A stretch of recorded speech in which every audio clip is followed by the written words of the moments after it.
మనం కంటెంట్ ఎలా క్రియేట్ చేయాలంటే, ఉదాహరణకు దవాఖానకు దొంగగా పోయినాం దొంగతనానికి. అప్పుడు వస్తువు దొంగతనం ఆడ అనుమానం రాకుండా ఏం చేయాలి? ఫోన్‌లో మాట్లాడుకుంటూ బాగుందా? బాగుందా? తగ్గిందా? ఏ వార్డ్‌లో ఉన్నారు? ఫీజుకి పైసలు కట్టారా? ద మెడిసిన్స్ తీసుకురావాలా? అన్నీ దొరుకుతున్నాయా? అంటే అక్కడ పక్కనే పోతున్న నర్సులు, డాక్టర్లే ఉంటారు. అనుమానం రాదు. అట్లా అన్నమాట. అలా చేయాలంట కంటెంట్. వాళ్ళకి ఆడియన్స్ నమ్మకం కలిగేలా చెప్పాలంట రిలేటెడ్‌గా. అలా చెప్తే వాళ్ళు ఏమనుకోరు. అంటే ఇప్పుడు అక్కడ డాక్టర్ పోతానుకో, వాళ్ళకైతే అనుమానం రాకుండా చెప్తాం. కానీ ఆ డాక్టర్ అయితే పర్యవేక్షకురాలు కాదు కదా! ఇప్పుడు బండ్లో టికెట్ కలెక్టర్‌లా ఖచ్చితంగా చేయరు కదా! వాళ్ళ పనిలో వాళ్ళు పోతూ ఇటు వింటారు. అట్లా ఆ డాక్టర్‌లకు అనుమానం రాదు. అయినా వాళ్ళు ఒక టికెట్ కలెక్టర్‌లాగా ఖచ్చితంగా వాళ్ళని అడగరు కదా! కాబట్టి మనం రిలేటెడ్‌గా మాట్లాడితే ఆ డాక్టర్ ఎవరో పేషెంట్ సంబంధం అనుకోని వెళ్ళిపోతారు కదా! అట్లనమాట.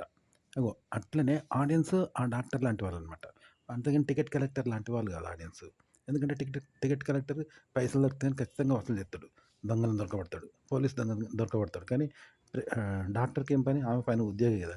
ఎవడో ఏదో పేషెంటోళ్ళు మాట్లాడుకుంటానే వెళ్ళిపోతారు. ఇలా రిలేటెడ్‌గా మాట్లాడితే. ప్రేక్షకులు అలాంటి వాళ్ళు. కాబట్టి ప్రేక్షకులకు ఇలా రిలేటెడ్‌గా మాట్లాడుతూ వెళ్ళాలనమాట. ఇలా మాట్లాడితే చూసి ఊకుంటారు. ఓహో! అనుకుంటారు అంతే. అట్లా చెప్పాలి. కథ అనేది ఇట్లా చేయాలి. క్రియేట్ చేయాలి. ఇప్పుడు హాస్పిటల్‌కు దొంగతనం పోయినప్పుడు డాక్టర్స్ ఆలోచనలకు మనం రిలేటెడ్‌గా మాట్లాడుతున్నాం. పేషెంట్ బాగున్నాడా? మందులు గిట్లా దొరుకుతున్నాయా? ఇంజెక్షన్ పడ్డదా? ఇవన్నీ అడిగితే ఏం చేస్తారు? హాస్పిటల్‌లో మాట్లాడే మాటలు కాబట్టి ఆ డాక్టర్ మామూలుగానే వెళ్ళిపోతారు. పైగా ఆ డాక్టర్ టికెట్ కలెక్టర్ కాదు, పోలీస్ కాదు. దగ్గరకొచ్చి వసూలు చేయడానికి. కదా! ప్రేక్షకుడు కూడా అలాంటి వాళ్ళే. టికెట్ కలెక్టర్ లాంటి వాళ్ళు కాదు. అలాగే పోలీస్ లాంటి వాళ్ళు కాదు. కాబట్టి వాళ్ళకు రిలేటెడ్‌గా మాట్లాడితే చూస్తారంతే. ఖచ్చితంగా వాళ్ళొచ్చి పర్యవేక్షించరు. ఇలా చెప్పాలంటే కంటెంట్. ఇప్పుడు మనం ఒక హోటల్‌కి పోయినాం భోజనానికి. పైసలిత్తేనే వాడు పెడతాండు. పైసలియ్యన్నది పెడతలేడుగా. అయినా గూడా కొంచెమేయండి అని మొహమాట పడి కొద్దిగా ఎంచుకుంటాను. ఎక్కువ తింటలేవు. వాళ్ళేమన్నా అనుకుంటారని. మన ఇంటికి పోతా గదా! వాళ్ళు స్వీట్స్ పెడితే ఎక్కువ తినకుండా ఉంటాను చూసినావా ఏమనుకోకుండా. అట్లా హోటల్‌లో చేస్తే పిచ్చోడు అనుకుంటారు. నువ్వు డబ్బులిత్తేనే వాడు పెడతాండు. కదా! కాబట్టి అందులో ఉన్నది తినాలి గాని ఆడ గూడా కొంచెమేయండి అని మొహమాట పడి వాడిని తక్కువ పట్టించుకుంటే పిచ్చోడు అనుకుంటారు గదా! ఎక్కువ తినకుంటే. అలాగే పెళ్ళిళ్ళకి పోయి గూడా కొంచెమేయండి అంటాను మొహమాట పడి. ఎక్కువ తింటలేడు ఏమన్నా అనుకుంటారనుకో. పిచ్చోడు, ఎడ్డోడు అనుకుంటారు కదా! పెళ్ళంటేనే ఫుల్లు తినేదానికి పెడతాండు. ఫుల్లు తినమని పెడతాండు. ఫుల్లు తినాలే. ఆయన కూడా మొహమాట పడి కొంచెం పెట్టించుకొని వాళ్ళకి హెల్ప్ చేయాలి. లేకుంటే తప్పట్టుకుంటారంటే ఏమన్నట్టు పిచ్చోడు అనుకుంటారు. అట్లనే కొందరు ఏం చేస్తారంటే పెళ్ళాన్ని కూడా దెంగడు వాడు. దెంగకుండా ఇప్పుడు ఆంటీల దగ్గరికి పోతే పరిచయం అయితే మేడం మేడం అని అమాయకుల్లాగా నటిస్తాం కదా! లోపల మనం సెక్స్ కోసమైనా అమాయకంగా ఉంటాం. వాళ్ళు ఓకే అనేదాకా చెయ్యం. ఆ మాట చెప్తాం చూసినావా? గర్ల్ ఫ్రెండ్ దగ్గర కూడా పరిచయం చేసుకుంటాం లవ్ కోసం. కానీ మీరు హీరోయిన్ మాట్లాడతాం తప్ప లవ్ ప్రపోజల్ తీసుకురాం. ఫ్రెండ్‌లాగా నటిస్తాం. ఆంటీల దగ్గర కూడా అమాయకంలాగా నటిస్తాం. కొడుకులాగా, అమాయకుల్లాగా నటిస్తాం. భయపడ్డట్టు చేస్తాం కదా! అది పోయేది సెక్స్ కోసమే గాని చెప్పం. చెప్తే ఖతం వీడు నన్ను సెక్స్ చేయడానికి వచ్చిండు చెడ్డోడు, దుర్మార్గుడు అని నిలబడతారు. అమ్మాయి కూడా అంతే కదా! కాబట్టి మేడం మేడం అని రిక్వెస్ట్‌గా పోతాం కదా! ఆంటీ దగ్గర కూడా లాస్ట్‌కు సెక్స్ వరకు పోతాం. అప్పుడు చేస్తాం. అనుమతితోటి చేస్తాంట ఏదైనా. కానీ వాళ్ళ అనుమతిని కాదని ఏది చేయం కదా! అది ఓకే. కానీ పెళ్ళిలో మాత్రం అనుమతి ఎందుకిగ? పెళ్ళంటేనే అనుమతి. సెక్స్ చేస్తూనే ఉండాలి. ఒక రేపిస్ట్‌లాగా చేయాలి. తను కూడా రేప్ చేయించుకుంటది. రేప్ చేయమంటది. ఎక్కువ దెంగకుంటే తప్పు మగనిది. కానీ ఎక్కువ దెంగితే కూడా తప్పేమో. ఆంటీలు దబ్బెట్టినట్టు అమ్మాయిల దగ్గర భయపడ్డట్టు, ఆంటీ దగ్గర భయపడ్డట్టు, మేడం మేడం అంటే ఎట్లుంటదో అట్లా పోతే ఏమనుకుంటారు పిచ్చోడు అనుకుంటారు కదా! కానీ అలా పోతే ఎట్లుంటది పెళ్ళాం దగ్గర కూడా ఆంటీ దగ్గర, అమ్మాయిల దగ్గర కూడా తొలి పరిచయం ఉండి మేడం మేడం అనుకుంటూ సెక్స్ ప్రపోజల్ చేయకుండా మనం వెళ్తే ఎట్లా ఉంటది? ఆ! వేస్ట్ కదా! పెళ్ళాం అంటే దెంగుడే. అయినా వీడు దెంగిచ్చుకోకపోతే ఏమన్నట్టు పిచ్చోడు అనుకుంటారు కదా! పెళ్ళాం దెంగమంటది వీడు దెంగుడే పెళ్ళంటేనే. అయినా ఆంటీ దగ్గర పోయినట్టు, అమ్మాయిల దగ్గర పోయినట్టు పరిచయం, స్నేహం చేసుకుతాడు. కానీ సెక్స్ ప్రపోజల్ ఇస్తాడు. అమర్యాద అనుకోని, తప్పనుకోని భయపడతాడనుకో ఎట్లుంటది? కంటెంట్ ఇలా రాయాలన్నమాట. డైరెక్ట్ కంటెంట్ విషయం ఏది చెప్తే డైరెక్ట్‌గా చెప్పడానికి ఏముండదు. స్టార్టింగే శుభం. ఎండింగు శుభమే. ఇంక నువ్వు చెప్పేదేమున్నది? ఉండదు. కాబట్టి 3 గంటల సినిమా అనేది ఎట్లా సాగుతదంటే పెళ్ళాము, మొగుళ్ళ మధ్యనే ఒక ఆంటీ దగ్గరికి పోయి మనం ఎట్లయితే పరిచయం చేసుకుంటాం సెక్స్ విషయం చెప్పకుండా, ఓ అమ్మాయితో మనం ఎట్లయితే పరిచయం చేసుకుంటాం సెక్స్ విషయం చెప్పకుండా లక్ష్మి, లక్ష్మి అని, మీరు అని మాట్లాడతాం కదా! ఆ విధంగా భార్యాభర్తల మధ్య శృంగారం సన్నివేశమైనా, రొమాన్స్ అయినా, లవ్ అయినా ఏదైనా డైరెక్ట్ చెప్పారనమాట. స్టార్టింగ్ నుండి ఎండింగ్ వరకు శృంగారమైన ఇగో ఆంటీలతో పరిచయము, అమ్మాయిలతో పరిచయం, లవ్ అనేది ఎట్లా చేసుకుంటాం మేడం మేడం అంటూ బతిలాడుతూ సెక్స్ ప్రపోజల్ లేకుండా చేసుకుంటూ చూసినావా? అలా చెప్పాలంట విషయం. చెప్తేనే ఇంట్రెస్ట్‌గా ఉంటది వినే వాళ్ళకి. మళ్ళా ఎక్కువ అట్లా అనమాట. అంతేగాని డైరెక్ట్‌గా కథ చెప్తే శుభం అన్నట్టుగా ఉంటది. డైరెక్ట్ చెప్తే వినడానికి ఏముండదు. ఇంట్రెస్ట్ ఉండదు గుర్తుపెట్టుకోండి. ఇప్పుడు ఇన్‌స్టాగ్రామ్‌లో ఆడోళ్ళు నడము, బిరుదులు, నడము యోని కనిపించేలాగా ఇట్లా మూమెంట్స్ చూపెడతారు. బయట ఆడోళ్ళు పని చేస్తుంటే కనిపిస్తాయి కదా! అవయవాలు మంచి పొజిషన్. అవి కనిపించేలాగా పెడతారు. అయితే అవి డైరెక్ట్ పెట్టరు. అప్రయత్నంగా వాళ్ళకి ఆ పొజిషన్స్ కనబడతాయి కదా! చూసి వాటిని కావాలని పెడతారనమాట మళ్ళా రెండోసారి. అగో ఇట్లనే మనం కథ గూడా అంతే.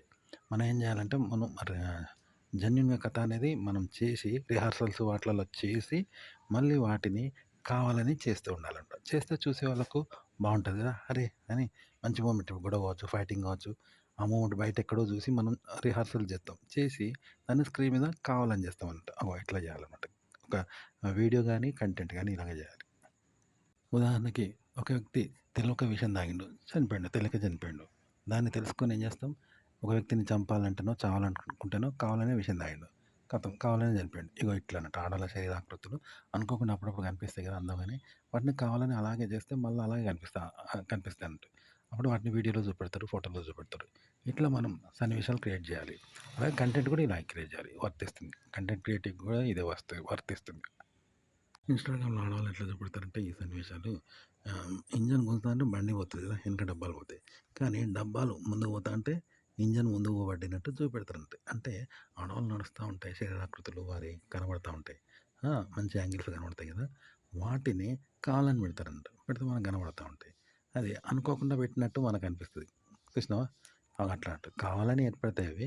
కానీ వీళ్ళు అనుకోకుండా ఏర్పడతాయి అవి. అనుకోకుండా ఏర్పడతాయి అవి. వాటిని మళ్ళీ జేస్తారు. చేసి మళ్ళీ అనుకోకుండా ఏర్పడినట్టే మనకు చూపెడతారు. కానీ కావాలనే జేస్తారు. కానీ మనకు అనుకోకుండా ఏర్పడినట్టు మనకు కనబడతాయి అవి అట్లనట. అంటే బండి డబ్బాలను గుంజుకపోతా ఉంటది. అందరికి తెలుసు. కానీ ఈ డబ్బాలు ముందుకు పోతా ఉంటే ఇంజిన్ పోయినట్టు కనబడతది కదా! తెలవనోనికి. ఆ విధంగానే చూపెడతారు జనాలకు. ఇట్లా అనమాట. కంటెంట్ కూడా ఇలాగే చేయాలి. మీరు వీడియో షార్ట్ ఫిల్మ్ అయినా ఇలాగే తీయొచ్చు. అంటే కంటెంట్ ఇలాగే చేయాలి. కంటెంట్‌ని ఇలాగే చెప్పాలి. కంటెంట్ యొక్క కానురు ఇలాగే ఉండాలి. అంటే ఇప్పుడు సినిమాలో ఏం చేస్తది హీరోయిన్ వచ్చి స్టైల్‌గా వస్తది. ఒళ్ళు కనిపించే డ్రెస్‌లేసుకొని మోడ్రన్ గర్ల్. దిగి ఏం చేస్తది? ఆటోడు రూ. 50 ఇయ్యకుండా వానికో ముద్దు పెడతది. అమ్మ పైసలంగా వానికి స్టైల్‌గా ముద్దు పెడతది. పెట్టంగానే గిదే రూ. 50 అనుకుంటా అని వాడు పోతాడు. మనకు అట్లా చూపెడతారు. కానీ బయట ఎవడన్నా అట్లా ఆడమె ముద్దు పెడతదా? వాడు గదే రూ. 50 అనుకొని వాడు పోతాడా? ఇట్లా అన్నట్టు. అంటే నందిని పంది, పందిని నంది అన్నట్టుగా చూపెడితే మనం అదే అనుకుంటాం కదా! పందిని నంది అంటే అదే నమ్ముతాం కదా! అట్లా చూపెడతారన్నట్టు. ఇట్లనే కంటెంట్ అయినా ఇలా చూపెట్టాలి. ఆ! అట్లా వీడియో అయినా, సినిమా అయినా ఇలా చేయాలి. ఇద్దరు అమ్మాయి, అబ్బాయి ముద్దు పెట్టుకోవాలంటే ఏం చేస్తారు? ఆ! తెలిసినోళ్ళైతే మొఖాలు పట్టుకొని తలలు పట్టుకుంటారు. ఒకరి తలలు ఒకళ్ళు పట్టుకొని, ఒకరి శరీరం ఒకరు పట్టుకొని ఫిక్స్ అయ్యి ముద్దు పెట్టుకుంటారు కదా! అది ఈజీ. కానీ ఇద్దరు అపరిచితులు అమ్మాయికి అబ్బాయికి తెలవదు, అబ్బాయి అమ్మాయికి తెలవదు. పైగా ఒకరినొకరు పట్టుకోవద్దు. కేవలం పెదవులు మాత్రమే కలగాలి. తాకాలి. అంతే తప్ప ఈ ఇతర భాగాలు తాగొద్దు. మళ్ళీ ఈ ఇతర భాగాలు ఉపయోగించొద్దు. శరీరం, చేతులు, కాళ్ళు ఏవి ఉపయోగించొద్దు. కేవలం పెదాలే ఉపయోగించి పెదాలతో పెట్టుకోవాలి. అంటే ఎంత కష్టం? అది సాధ్యమవుతుందా? అట్లా అనమాట. సినిమాల్లో మీరు రాసే కంటెంట్ ఎలా ఉండాలి? సన్నివేశాలు, కథ, సన్నివేశాలు, క్రియేటివిటీ ఎలా ఉండాలంటే ఇప్పుడు పెళ్ళాం ఉన్నది. పెళ్ళాన్ని ఎవడైనా డైరెక్ట్‌గా దెంగుతాడు. పెళ్ళాం పండుకుంటది. కానీ బయట అమ్మాయిని పరిచయం చేసుకుంటే, స్నేహం చేయాలంటే, పరిచయం చేసుకోవాలంటే ఎంత కష్టం. ఒక అమ్మాయిని లవ్ చేయాలంటే ఎంత కష్టం. అపరిచిత అమ్మాయిని. ఆంటీని పరిచయం చేసుకుంటే ఎంత కష్టం. కదా! వాళ్ళు తిడతారు కదా! మంచోడు కొంచెం కాకున్నా బ్రేకప్ ఇచ్చేస్తారు. అదెంత కష్టం. అదే పెళ్ళాం అయితే డైరెక్ట్‌గా దెంగడం ఉంటది. పండడం ఉంటదిగ. కానీ ఇక్కడేంటంటే సినిమాల్లో భార్యాభర్తల రొమాన్సు, లవ్వు, శృంగారం అదంతా కూడా ఇగ ఈ విధంగానే ఉండాలి. అంటే ఇద్దరు అపరిచితులు పెదాలను ఉపయోగించి ముద్దు పెట్టుకోవాలి డీప్‌గా. కానీ ఏ శరీర భాగాలు ఉపయోగించొద్దు. మొండెం ఉపయోగించొద్దు, కాళ్ళు, చేతులు ఏవి ఉపయోగించొద్దనమాట. మెదడు ఏది ఉపయోగించొద్దు. తల కూడా ఉపయోగించొద్దు. పెదవులే ఉపయోగించాలి. పెదవులతో పెదవులు మాత్రమే పెట్టుకోవాలంటే ఎంత కష్టం. మిస్ అయిపోవచ్చు. దెబ్బలు తాకొచ్చు కాబట్టి ఎంత జాగ్రత్తగా పెట్టుకుంటారో అట్లా చేయాలంట కంటెంట్. భార్యాభర్తల మధ్య శృంగారం అయినా సరే, రొమాన్స్ అయినా, లవ్ అయినా ఇలాగే చేయాలి. ఇట్లా ప్రతి కంటెంట్ ఇలాగే చేయాలనమాట. ఇలా రాయాలి. రాస్తే ఇంట్రెస్ట్‌గా ఉంటది జనాలకి. అంతేగాని మొగుడు పిల్లలు డైరెక్ట్ పండుకునుడు, డైరెక్ట్ దెంగుడు, డైరెక్ట్ సెక్స్ ఉంటే చూసడానికి ఏముంటది? చెప్పడానికి ఏముంటది? ఇప్పుడు సినిమాలో అయితే హీరోయిన్ బాత్ టవల్ చుట్టుకుంటది. బాత్రూమ్‌లో పోతది. అప్పుడు ఎట్లుంటది మనకు మంచి అనుభూతి కలుగుతది. ఫీలింగ్ కలుగుతుంటే చూస్తా ఉంటాం ఆశగా. అదే బయటైతే పెళ్ళాం అలా చేసిందనుకో మన పెళ్ళామేనే. మనం మనదేనే మన పెళ్ళామేనే. పోయి ఆలించుకోవచ్చు. అది రమ్మంటది వద్దని డైరెక్ట్‌గా ఆలించుకుంటాం. అంటే శుభం అన్నట్టు. అంతా శుభం శుభం లాగానే ఉంటది. అదే స్టార్టింగ్ నుండి ఎండింగ్ లాగా ఉండాలంటే సినిమాలో బాత్ టవల్ చుట్టుకొని హీరోయిన్ బాత్రూమ్‌లో పోయి స్నానం చేయడం, పైన దాన్ని టచ్ చేసుకోవడము, సబ్బు పెట్టుకోవడం అన్నీ చూస్తూ ఉంటే మంచి అనుభూతి కలుగుతది. ఎందుకంటే అది మన దగ్గరికి రాదు. మనం దాని దగ్గరికి పోము. కాబట్టే కదా అనుభూతి కలుగుతది. అంటే ఎండింగ్ ఉండదు. కదా! కానీ స్టార్ట్ అవుతా ఉంటది సినిమా. చూసినావా కంటిన్యూ అవుతుంటది. అట్లా అన్నట్టు. అది మనకు అందదు. మనం దానికి చేరుకోము కదా! అప్పుడు అనుభూతి కలుగుతాయి కదా! అట్లాంటివి. ఇట్లా పెట్టాలి కంటెంట్ అని. అంతేగాని నేరుగా ఉన్నది ఉన్నట్టు డైరెక్ట్ చెప్పేత్తే పెళ్ళాం, మొగుళ్ళ మధ్య ఉన్నట్టుంటది. మన పెళ్ళామేనే, దాని మొగుడిమేనే ఇంకేముంటది అందులో? పోడు కాలించుకుంటది. అది మనల్ని కాలించుకుంటది. అందులో ఏముండదు.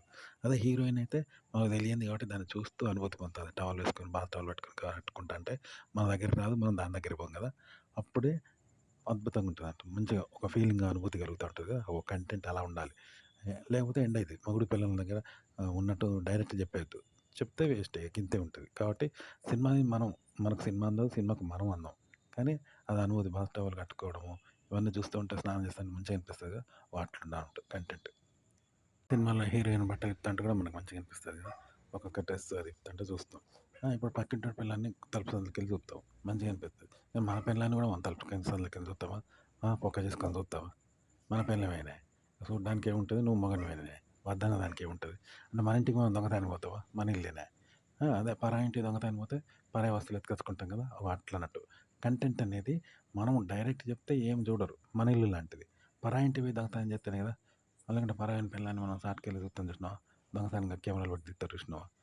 అట్లా చూత్తేట్టుంటే కంటెంట్ అలా ఉండాలంట. అలా చెప్పాలి. తప్ప నేరుగా చెప్పొద్దు. అట్లనమాట. ఇప్పుడు సినిమాలలో హీరోయిన్ ఏం చేస్తది? నగ్నంగా టవల్ చుట్టుకుంటది బాత్రూమ్‌లో. చుట్టుకొని టవల్ చేసుకోవడము, టవల్ మీద రావడము, ఎంటికలు శుభ్రం చేసుకోవడం, ఇట్లా తుడుచుకోవడం ఇవన్నీ చేస్తాయి. టవల్ మీద చూసుకుంటే మనకు అనుభూతి కలుగుతా ఉంటది. అయితే బయట పెళ్ళాలుంటే పెళ్ళామే దగ్గరికొస్తది. మనం పోతాం. ఇంకేముంటది? ఏముండదు కదా! డైరెక్ట్ అంతా. డైరెక్ట్ అంటే ఏముండదు. కానీ సినిమా అట్లా కాదు కదా! మనం సినిమాలోకి మనం చేరం. మన దగ్గరికి సినిమా రాదు. అట్లుంటది. మళ్ళా కథ కూడా అంతే. సినిమా కూడా అంతే. ఇప్పుడు ప్రేక్షకుడికి సినిమా అనేది అందదు. సినిమాలోకి ప్రేక్షకుడు వెళ్ళలేడు కదా! అలాగే ఆ కథలో కూడా అంతే. హీరోయిన్ బాత్రూమ్‌లో టవల్ కట్టుకోవడము, మొగుడు రావడము, ఇంకెవరినో చూడడము, బట్టలు ఇప్పడం ఇవన్నీ కూడా నేరుగా చేయదనమాట. నేరుగా చేయకుండా చేస్తా ఉంటది. ఓకే. మనకిప్పుడు సినిమా నేరుగా అందదు కదా! మన పెళ్ళాం నేరుగా అందుతది. మగోనికి పెళ్ళాం దగ్గరికొస్తది. ఆ సినిమా వేరు. మన సినిమా మనకందదు. మనం సినిమాలోకి పోం కదా! అట్లనే సినిమా పాత్ర కూడా మెల్లగా పోతే ఒక్కొక్క బట్ట ఇప్పుతది. కావాలని ఇప్పితే డైరెక్ట్ ఇప్పినట్టే. కావాలని బ్లౌజ్ ఇప్పుడు కావాలని టవల్ చుట్టుకోవడం, కావాలని బాత్రూమ్‌లో పోతే నిజంగా ఉన్నట్టే. దానివల్ల అనుభూతి కలగదు. చూసారా? కానీ నేరుగా చేయరన్నట్టు వాళ్ళు. ఇండైరెక్ట్‌గా చేస్తా ఉంటారు ఇట్లా. డైరెక్ట్‌గా చేయకుండా చేస్తా ఉంటారు. ఏది డైరెక్ట్‌గా చేయరు. చేయకుండా ఇండైరెక్ట్‌గా చేస్తే ఎట్లుంటదో అట్లా చేస్తా ఉంటారు. అప్రయత్నంగా చేసినట్టు అట్లా చేస్తా అంటే మనకు అనుభూతి కలుగుతది. సెక్స్ సన్నివేశాలు కాదు ఏ సన్నివేశమైనా. మనకప్పుడు అద్భుతమైన అన్వేషణ అనుభూతి కలుగుతది. డైరెక్ట్ చేస్తే ఉన్నది ఏం కలగదనమాట. గుర్తుపెట్టుకోండి. ఇప్పుడు హీరోయిన్ బట్టలు డ్రెస్ అది బెడ్‌రూమ్ సన్నివేశం. మొగుడు పెళ్ళాల బెడ్‌రూమ్ సన్నివేశం. దాని స్నానాలు వేసుకుంటూ, కాకరేసుకోవడం, ముద్దు పెట్టుకోవడం ఇవన్నీ ఉంటాయి కదా! మొగుడు పెళ్ళాల మధ్య. అవి సినిమాల్లో ఎందుకు రక్తి కడతాయంటే, ఇప్పుడు బయట ఇద్దరు వ్యక్తులు కొట్లాడుకుంటున్నారు. ఇద్దరు కొట్లాడుకుంటుంటే వాడు, వీడు కొట్లాడుకుంటుంటే 2 జట్ల మధ్య పోటీలా ఉంటదా? వాడు పోటీ పడతా ఉంటాడు. వీడు పోటీ పడతా ఉంటాడు. అదొక డ్రాలా ఉంటది. ఎవడు గెలుతాడు? వీడు గెలుతాడా? వాడు గెలుతాడా? వీడు వాడిని ఓడిస్తాడా? వీడు ఓడిపోతాడా? వాడు ఓడిపోతాడా? ఎవరినెవడు ఓడిస్తాడు? ఎవడు ఓడిపోతాడు? అని ఉత్కంఠగా చూస్తా ఉంటాం కదా! అట్లుంటదనమాట సినిమాల్లో. బెడ్‌రూమ్ సన్నివేశం. మొగుడు పెళ్ళాలది గాని, రొమాన్స్ గాని, లవ్ గాని. అదే ఇప్పుడు ఇద్దరు ఫిక్స్ అయ్యి మన పెళ్ళాం అంటే ఇద్దరు మొగుడు పెళ్ళామేనే. అలా సెక్స్ చేసుకుంటుంది, ఉంచుకుంటుంది. ఇద్దరు ఫిక్సింగేనే. అది ఫిక్స్, వీడు ఫిక్స్. ఇంకా స్టోరీ ఏముంటది? అలా డైరెక్ట్ చెప్తే గట్లే ఉంటదనమాట. అలా చెప్పకూడదు కంటెంట్. ఓకే. అంటే ఇప్పుడు ఎవడన్నా లంజాలుగా పోయిండు. పక్కింట్లో ఆంటీ లంజతనం చేత్తంది. ఓ పోరోడు పోయిండు. ఉంచుకున్నంటే ఆసక్తి ఉంటది. వేడి వేడిగా ఉంటది. కానీ ఆహ్, మొగుడు పెళ్ళాలే. మొగుడు దగ్గర పెళ్ళాం దగ్గర మొగుడు పోతాండు. మొగుడు పెళ్ళాలు శృంగారం చేసుకుంటారు. అందరికి తెలుసు. అలా చూడడానికి ఏముంది అది ఫిక్సింగే కదా! పెద్దోళ్ళే ఫిక్సింగ్ చేసిండ్రు. చేసుకోమన్నారు. అది చేసుకోమంటాంది. వీడు చేత్తాడు. పెళ్ళాన్ని ఇలా చేసుడు ఏమున్నది? వాడి విజయం ఉన్నది. దాని ఓటమే ఉన్నది. ఆ! ఏం లేదాడ. కదా! కానీ 2 జట్ల మధ్య పోటీ ఉంటే ఎట్లుంటది? ఇండియా, పాకిస్తాన్ మధ్య పోటీ ఉన్నది వరల్డ్ కప్.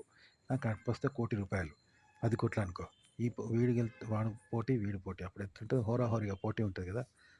అట్లా ఇంట్రెస్ట్‌గా ఉండాలి కథ. మొగుడు పెళ్ళాల మధ్య సినిమాల్లో అట్లా పెడతారు. కంటెంట్ అనేది ఏదైనా ఇలాగే పెట్టాలి.